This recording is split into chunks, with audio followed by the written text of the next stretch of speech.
Section 3. You will hear two students called Betty and Bruce talking to Professor Dundee about their own presentation. First, you have some time to look at questions 21 to 24.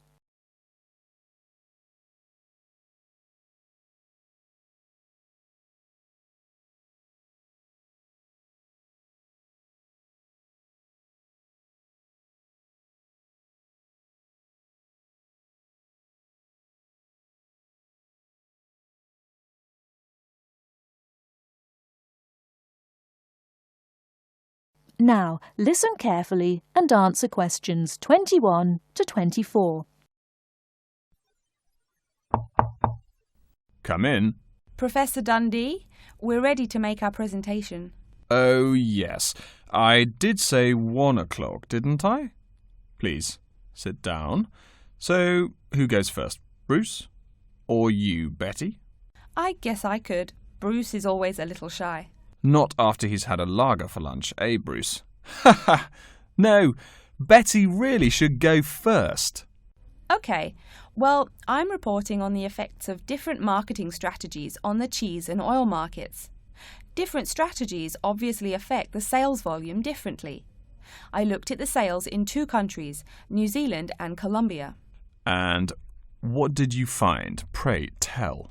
Well, in New Zealand, the sales of both oil and cheese have declined pretty steadily, and in fact the sales have decreased more quickly than the population.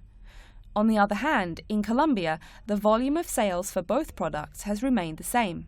Wait, so you said sales in New Zealand have been going down? Correct. Suppliers have introduced 2 new upscale brands of each product, which are a bit expensive but very tasty. The big ad agencies are trying out a new series of ads that shift the focus from health to great taste.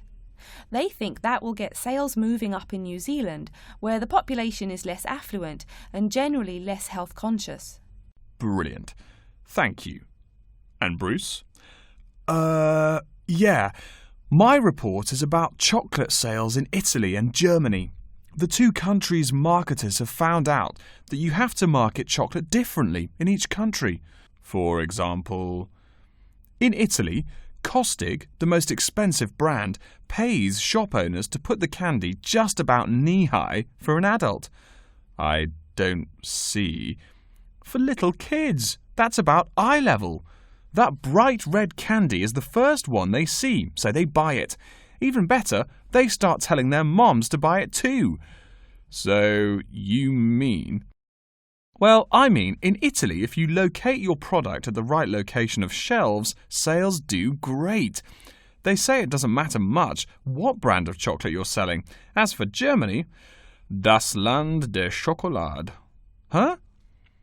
That's German. It means the land of chocolate. Germans love the stuff. So people make a joke and call Germany that. Oh, right. So, you were saying? Well, like you pointed out, Germans love chocolate, but they're thrifty. For a long time, the biggest selling brand was Schmutzig, mostly because it was the second cheapest, but didn't taste too bad. Before you hear the rest of the talk, you have some time to look at questions 25 to 30.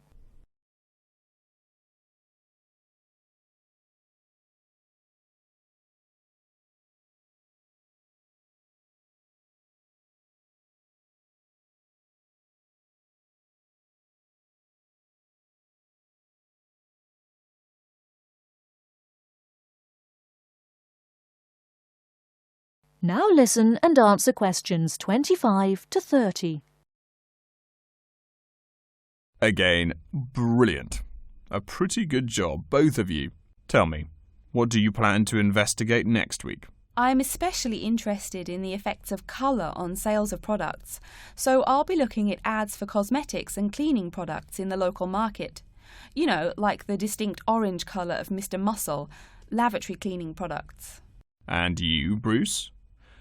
I'm focusing on the effects of different containers on sales of cookies, so I'm going to look into packaging for cookies and how the materials they use will affect the image, and in turn, sales. You know, most containers are paper, but some expensive cookies come in metal boxes. The shiny metal boxes catch people's attention, and the image remains in the memory longer. Well, it sounds like you two are all set. But as always in this course, I urge you both to pay much more attention to the advertisement extensions. That's often the key. All right? Any questions for me before you go? No, I think I'm all set. Thanks. Me too. Thanks, Professor Dundee. See you later. That is the end of Section 3. You now have half a minute to check your answers.